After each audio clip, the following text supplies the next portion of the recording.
Guys, you've been using this report to rank countries for the past 17 years. What have you learned from the analysis of the data?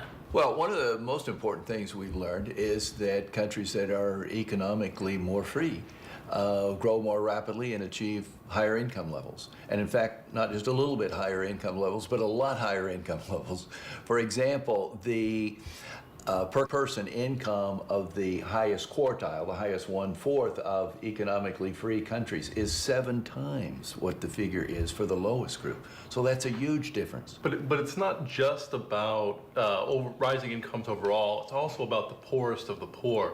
If we look at that bottom quartile, the poorest 10% of those societies have average incomes of about $1,200 per capita. If we look at the upper quartile, the most free quartile, they have average incomes of over $11,000. Now, that's not a lot to live on, but it's a whole lot more than $1,200.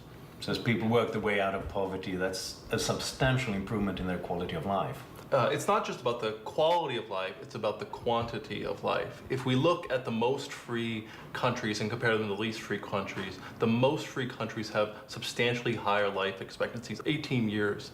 You know, a lot of that relationship is probably driven by the fact that more free countries have higher incomes, better sanitation, nutrition, things like that. You know, if you live to be 80 versus 60, that's the difference between getting to know your grandkids, see your grandkids grow up, see your great-grandchildren. Economic freedom is sure, it's about income, it's about growth, but it's also about quality of life and knowing your grandkids or not. And if you have more economic freedom, you have a better chance of knowing your grandkids. And that's more important or as important as how many cars are in the driveway and things like that.